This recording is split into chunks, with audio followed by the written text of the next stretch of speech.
Joining us from Florida's Gulf Coast, NBC News correspondent Stephanie Gosk is in Tampa for us. Stephanie, what are you seeing?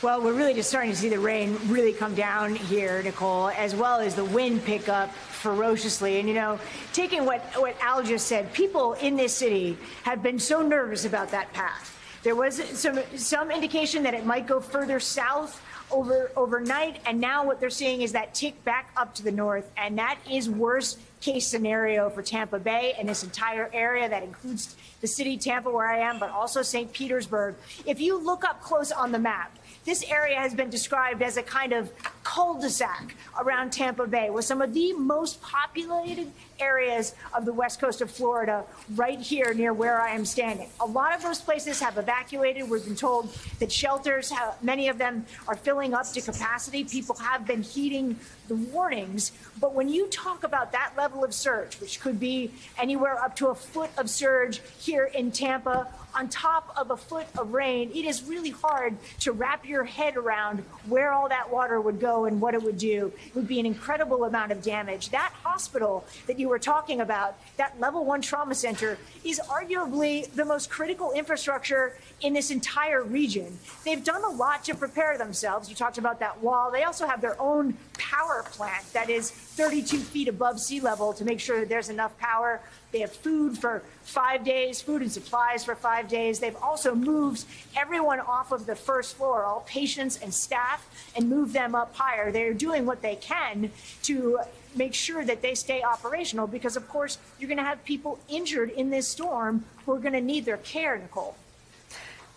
Tell me what you understand from your sources and your reporting about how responsive folks were to the local officials, the types of people that Al Roker was talking about, people who are trusted in these communities, sheriffs, mayors, and local leaders.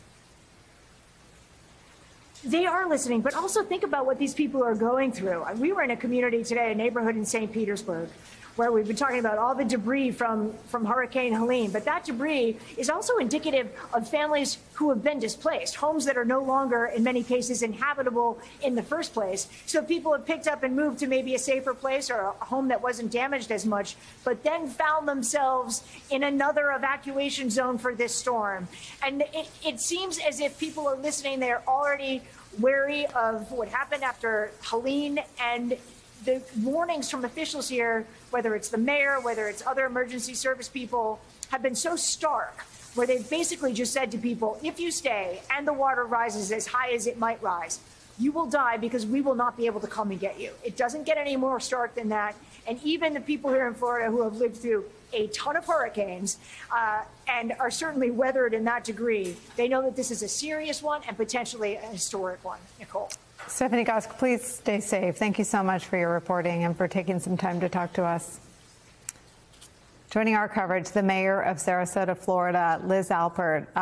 Mayor, tell us how you're doing and how your community is holding up. Well, I think we're doing all right at the moment.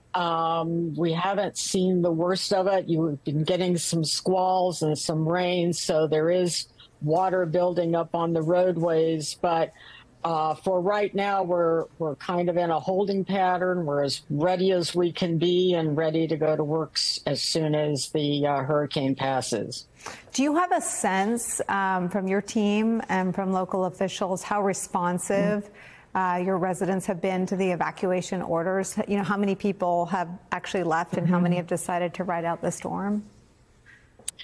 Our senses from everything that everything that we've seen, our deputy city manager was out on the barrier islands last night, and he felt like most of the people had left. There may have been a few stragglers, but mostly after Helene, people have taken this seriously, and they understand how dangerous a hurricane can be, and they evacuated. To anyone listening, what is your advice for your constituents or anyone impacted by this storm heading to Florida very shortly? Right now, stay where you are, wherever you decided to stay. We want you to stay safe and stay sheltered and stay strong. And once this passes, we'll be ready to go to work to recover, but they're going to need patience. It's going to take some time, and we'll all work together to make it happen. I worked in Florida government for a little bit, and I know hurricanes are not new, but this storm feels different. Can you tell me your thoughts, knowing a little bit about the storms that hit Florida with some frequency? What is different about this one? It does feel different. I know in my 50 years living in Florida, this is the first impact that I've ever experienced, believe it or not. Always seem to bypass us no matter where I lived. So, but the sense is different. I don't see people joking about having a hurricane party or I'm just going to stay and ride it out. They're truly frightened and want to get out of the path of this storm. Have you been able to access everything that you need to prepare and protect your community at a state and federal level, or are there more things that you need? No, I think everybody has gotten to us what we needed. And, the federal government has, they've contacted us from President Biden's office. I got a call from Secretary Buttigieg, got a call from the Vice President's office, got a call from Senator Rick Scott. Everybody has been really supportive to make sure that we have everything that we need here in Sarasota.